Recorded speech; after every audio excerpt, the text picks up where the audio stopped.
ନାରୀ ଏକ ଅବୁଝା ପ୍ରସଙ୍ଗ। ଏବେ ସବୁ ଅଲଗା ଅଲଗା ଲାଗେ ମୋତେ। ଏମିତି କେମିତି ଆଉ କାହିଁକି ଝିଅମାନଙ୍କ ସାଥିରେ ହୁଏ ମୁଁ ବୁଝିପାରେନି। ଶରୀର ମନ କିଛି ବି ଆମ ନିଜସ୍ୱ ନୁହେଁ। କେହି ନିଜର ମଣିଷ ରୋଗରେ ପଡ଼ିଲେ ନିଜ ଶରୀରକୁ ଅଣଦେଖା କରି ଦିନରାତି ତା ସେବା କରିବା ଆମେ ଆମର ଧର୍ମ ଭାବୁ। ମନରେ ସବୁବେଳେ ଘର ଲୋକଙ୍କ ଚିନ୍ତା ବସିଥାଏ। ବାପ ଘରେ ଥିଲାବେଳେ ବାପା ଭାଇଙ୍କ ଚିନ୍ତା, ଶାଶୁ ଘରେ ସ୍ୱାମୀ ପିଲାଙ୍କ ଚିନ୍ତା। ଏମିତି ଚିନ୍ତା କରୁ କରୁ ଆମେ ନିଜ କଥା ବି ମନେ ରଖିପାରୁନା। ଘରର ସଦସ୍ୟ ବାହାରକୁ ଗଲେ ବି ଚିନ୍ତା ଲାଗି ରୁହେ, ସମୟରେ ତାଙ୍କୁ ସବୁ ସୁବିଧା ସୁଯୋଗ ମିଳିଲା କି ନାହିଁ। ଘରେ ରହିଲେ ତ ଏଇଟା ସାଧାରଣ କଥା କି କ'ଣ କରିଲେ ପିଲାମାନଙ୍କୁ ଖାଇବାଟା ପସନ୍ଦ ଆସିବ ଆଉ ସେ ଖୁସିରେ ଖାଇବେ।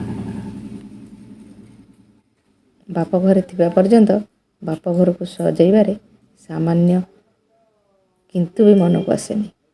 ବାପ ଘରେ ଥିଲାବେଳେ ସବୁ ମୋର। ବଗିଚାର ଫୁଲଠାରୁ ଘରର ସୁନା ଟଙ୍କା ବି ମୋର। ଦୁଆର ମୁହଁର ପାପୋଛଠାରୁ ସବୁ ଦାମିକା ଆସବାବପତ୍ର ବି ମୋର। କେଉଁ ଘରେ କି ରଙ୍ଗ ଦିଆଯିବ, କେଉଁ ଖଟରେ କି ବେଡ଼ସିଟ୍ ପଡ଼ିବ, ସେସବୁ ମୋ ପସନ୍ଦ। ମୋ ପସନ୍ଦକୁ ପସନ୍ଦ କରି କେହି ଟିକିଏ ପ୍ରଶଂସା କରିଲେ ଛାତି ମୋର କୁଣ୍ଢେ ମୋଟ ହୋଇଯାଏ। ଘରକୁ ପୋଛି ପାଛି ଚିକ୍ ଚିକ୍ କରି ରଖିଥାଏ କେବଳ ଏଇ ପ୍ରଶଂସାର ଆଶାରେ।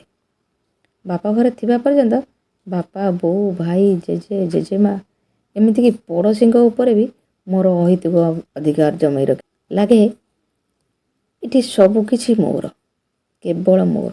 ବିବାହ ବାସୀ ବାପ ଘର ଅଲଗା ଅଲଗା ଲାଗେ। ଅଷ୍ଟମଙ୍ଗଳାକୁ ଘରକୁ ଆସିଲା ଦିନ ସବୁ ଅଧିକାର ବି ଖାପ ଛଡ଼ା ଲାଗୁଥାଏ। କେଇଟା ଦିନରେ କ'ଣ ହେଲା କେଜାଣି ସେ 25 ବର୍ଷ ସମ୍ପର୍କକୁ। ବାପଘର ଲେଉଟାଣିର ଅବଧି ଯେତେ ବଢ଼ି ଚାଲିବ ଏ ଖାପ ଛଡ଼ାପଣ ସେତେ ଗଭୀର ହୋଇ ଚାଲିବ। ବାପା ଭାଇ କୌଣସି ଜିନିଷ ଘରକୁ ଆଣି ଥୋଇଦେଲା ପରେ ସେ ଜିନିଷ ମୋର ହୋଇଯାଉଥିଲା। ଏବେ କ'ଣ ହେଲା କେଜାଣି ସେମାନେ କିଛି ଆଣି ରଖିଲେ ତାକୁ ଛୁଇଁ ଦେବାର ସାହସ ହୁଏନି, ମନ ବି ହୁଏନି। ସମସ୍ତେ ତ ସମାନ ଚରିତ୍ରରେ ଏବେ ବି ଅଭିନୟ କରନ୍ତି। ତେବେ ଭିତରେ ଏମିତି ପରିବର୍ତ୍ତନ କାହିଁକି ହୋଇଗଲା? ବାପ ଘରର କୌଣସି ଜିନିଷକୁ ନିଜର କହିବା ପାଇଁ ଇଚ୍ଛା କିମ୍ବା ସାହସ ଆଉ କାହିଁକି ହୁଏନି? ଯେଉଁଠି କେବେ ସବୁକିଛି ମୋର ଥିଲା ସେଠି ମୁଁ ଏଠିକାର କହିବା ପାଇଁ ଏ ସ୍ୱରତନ୍ତ୍ର କାହିଁକି ପଛଘୁଞ୍ଚା ଦିଏ? ଏତେ ସବୁ ପରେ ବି ବାପ ଘରକୁ ପର ବୋଲି ମନ ଏଯାଏ କହିପାରେନି। ଶାଶୁଘରକୁ ଏ ମନ ନା ପର ବୋଲି କହିଦେଉଛି ନା ନିଜର ବୋଲି ସ୍ୱୀକାର କରିପାରୁଛି। ସବୁରି ଘରେ ଝଗଡ଼ା ହୁଏ, କିନ୍ତୁ ଶାଶୁ ଘରେ ଯାହା ବି ଝଗଡ଼ା ହେଉ ଶାଶୁ ନିଶ୍ଚୟ କହିଦେବେ ବାପ ଘରୁ ଏମିତି ଶିଖିକି ଆସିଛି। ସେହି କଥା ପଦକ ମୋ କାନ କେବେ ନ ଶୁଣୁ ବୋଲି ସବୁ କଥାକୁ ସହିଯାଏ। କୌଣସି ରାଗ କଥାରେ ମୁଁ ଉତ୍ତର ଫେରାଏ ନାହିଁ। ମନ ଖରାପ କରି ନ ଖାଇଲେ ଶାଶୁଘର କେହି ଖାଇଦେ ବୋଲି କହିବା ମୁଁ 2ଟି ପିଲାର ମା ହେଲା ପରେ ବି ଶୁଣିବାକୁ ପାଇନି। କାମ ବରାଦ କିନ୍ତୁ କାହାର ବନ୍ଦ ହୁଏନି। ବୋଉ ଯେତେ ଝଗଡ଼ା ହେଉନା କାହିଁକି ପିଠି ଆଉଁସି ଖୁଆଇଦେବ।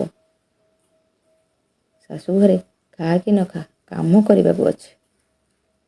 ବାପଘର ମନରୁ ଯାଉନି କି ନିଜର ବୋଲି ବି କହି ହେଉନି। ଶାଶୁଘର ମନରେ ପଶୁନି କିନ୍ତୁ ଏଠି ରହିବାକୁ ଅଛି, ସବୁ କରିବାକୁ ଅଛି। ଶାଶୁଘରଟାକୁ ସ୍ୱୀକାର କରିବାକୁ ବାଧ୍ୟ। ବାପ ଘରେ ଆଉ କିଛି କହି ହେଉନି, କିଏ କାଳେ କିଛି କହିଦେବ, ଆଉ କେହି କିଛି କହିଦେଲେ ସହି ହେବନି। ଶାଶୁଘରେ ହାତେ ମାପି 4 ଆଙ୍ଗୁଳି ଚାଲିବାକୁ ପଡ଼େ, କାଳେ କେହି ସଂସ୍କାର ଉପରେ ଆଙ୍ଗୁଳି ରଖିଦେବ କି? 2 କୂଳର ମର୍ଯ୍ୟାଦାର ପରଦା ଢାଙ୍କି ରାଖି କେବଳ ମୁଁ ନୁହେଁ ସବୁ ନାରୀ ଅସ୍ତିତ୍ୱବିହୀନ ହୋଇସାରିଛନ୍ତି। ମୁଁ ଭାବୁଛି ଟିକେ ସ୍ୱାର୍ଥପର ହୋଇ ନିଜକୁ ଦିନମାନରେ କିଛି ସମୟ ତ ନିଜେ ଦେବା ଉଚିତ ନା କ'ଣ କହିଲି ନା? ହଁ, ସତରେ ଏ ଅବୁଝା ନାରୀମାନେ ଟିକିଏ ସ୍ୱାର୍ଥପର ହେବା ଉଚିତ। ରହୁଛି। ଚ୍ୟାନେଲଟିକୁ ନିଶ୍ଚୟ ଲାଇକ୍ ଓ ସବସ୍କ୍ରାଇବ୍ କରିବେ। ଧନ୍ୟବାଦ।